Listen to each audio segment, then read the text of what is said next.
before I clean all the brass off the lathe, I need to cut a piece off this bit of bar to make that end cover. I thought I had some brass plate, but it's not thick enough. I need to face that, then part the piece off, just so I can form that dome. We need a piece 6mm thick, so we'll skim it and then part it off.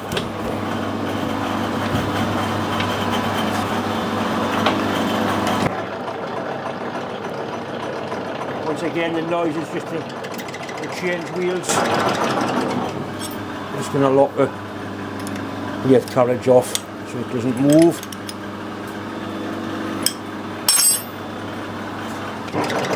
This is actually the bit of bar the lad supplied for us to do the job with in the first place. Going to cut a slice of it.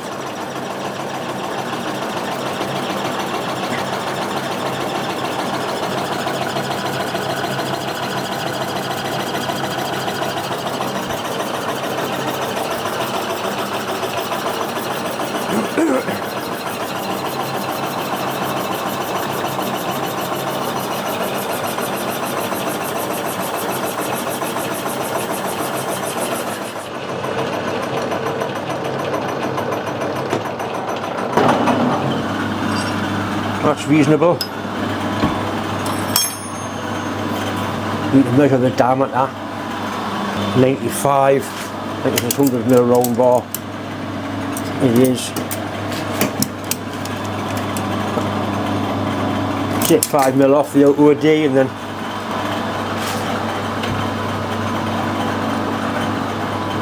I'll do it with that tool without it crashing. Looks like it. Yeah, we'll get it there, no problem. This brass literally is going everywhere. I should have a bit of cardboard to try and direct it away from us.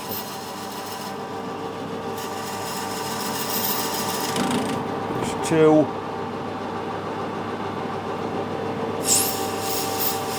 That's the 5mm.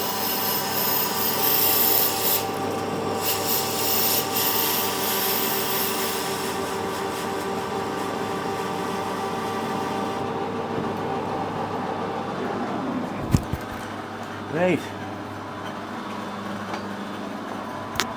I'll definitely get the top out of that, so I need to part it off with 6mm. Just going to put a straight edge in there.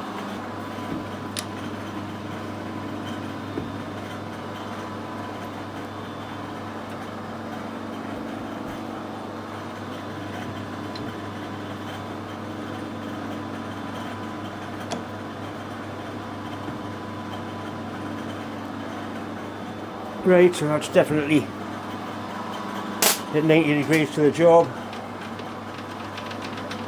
We're going to take it in bites the same as I did the last time.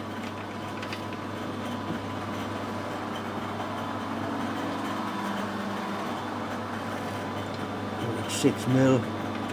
Zoom over there. 6mm. We've definitely got clearance everywhere.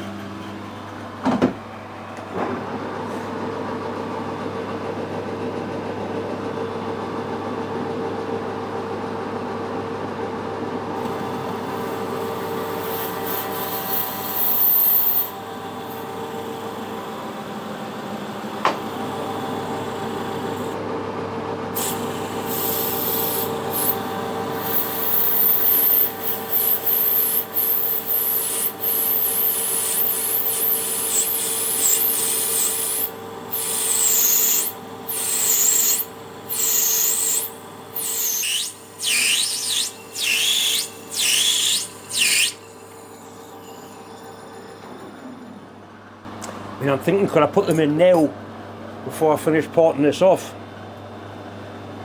And I can't hold that. I think that's what I'll do. I've got a good, quite a bit left in the inside of there actually. Plenty to hold it. And I can always clock it back in again and up you prompt to clock it back in. And I'll have a go at putting the little bits into there. Like those little bits there. I'm going to use this rotating table to put the little notches in, There's a little spigot in the centre there, a little centre punch mark or a little centre drill mark. So I now know the rotating table is directly under the quill, and I've zeroed the DRO. I'll take that out of there and just engage that. I've not used this properly. It's a cheap and cherry V01. It certainly appears to like it'll do the job. It's quite nicely made. Got a 4-jaw chuck, so I have to set that up. It shouldn't really be a problem to pick the centre up, because I have got a nice little notch in there where I machined it.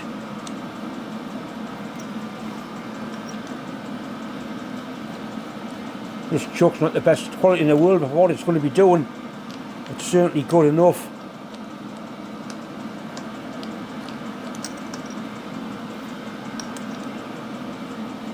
I could have put a 3-jaw self-centering chuck on, but I went for the 4-jaw just in case I need to put something in that basically isn't round.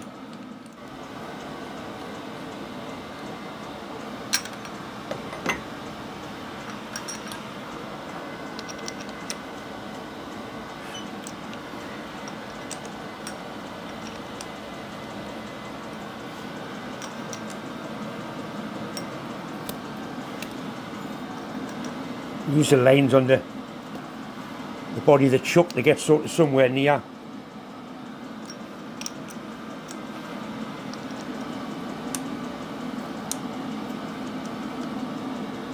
Right, so we'll put a centre in there now and just use that mark there to line it up with. So come across this way very slightly.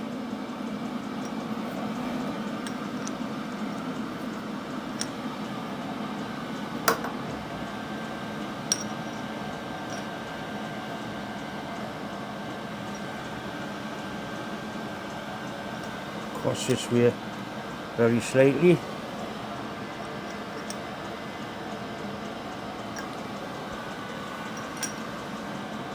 And that is looking good actually.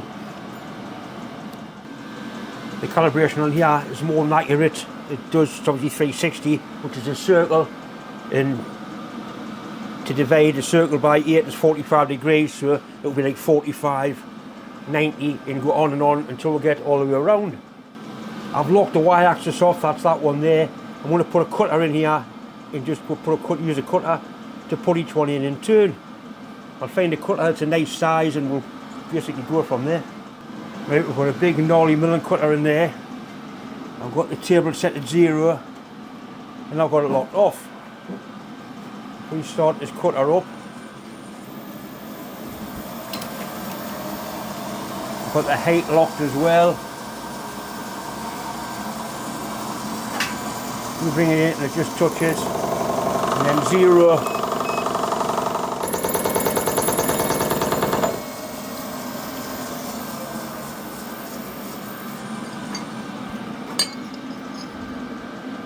It looks like it could do the job quite nicely. Yeah, I'm not surprised really. No, I don't like that. I don't like it. Need to find something better than that. Right, I'm going to try this face mill. See what that does to it.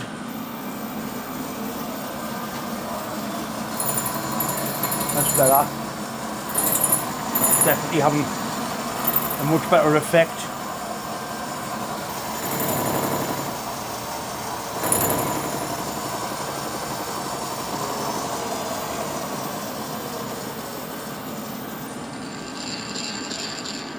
I like the look of that.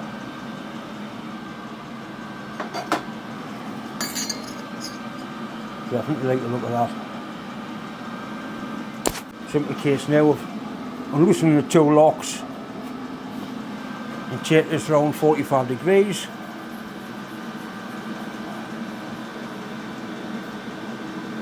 There is a vernier adjustment on this, but we're not sort of interested. I'm never going to be that critical as long as we get 8 equally spaced sort of gripper things. Right. It's a simple matter of winging this in. It says 0 and we'll have 2 joule.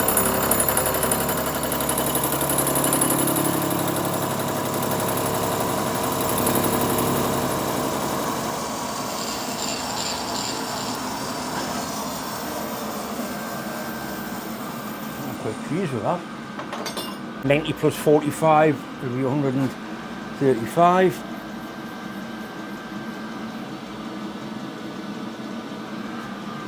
Lock these off.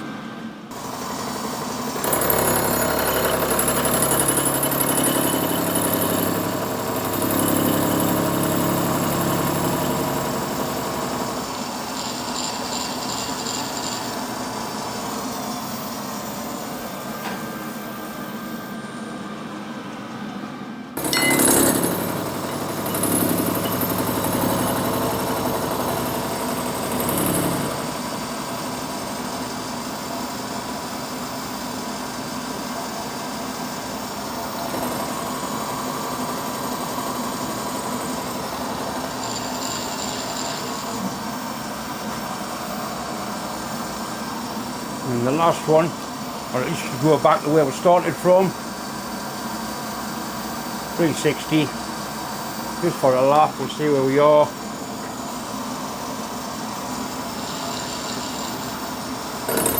Sure enough, that's where it should be.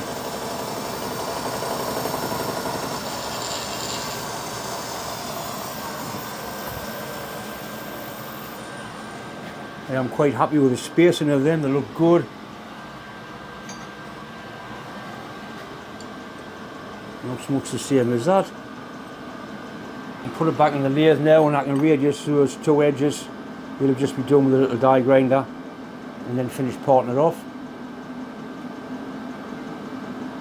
I could put a chamfer tool in here and do it with a chamfer tool. Right, I've got to clock back into here. Just going to gently chamfer that edge.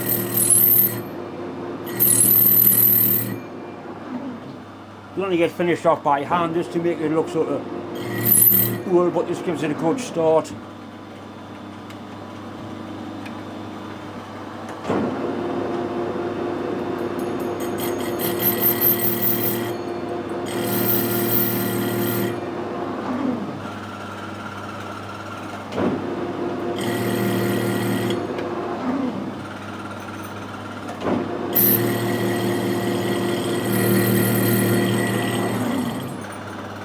That looks good. Right, we'll put the parting tool back in, finish cutting it off.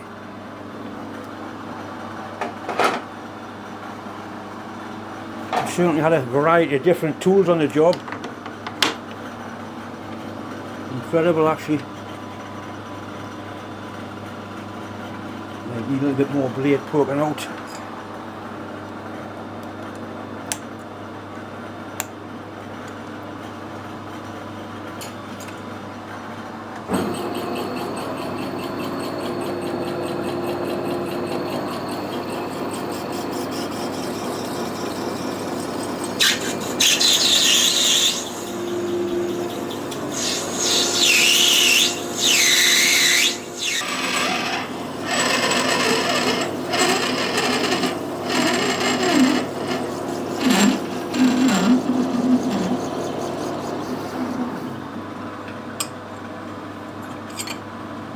Right, there you go.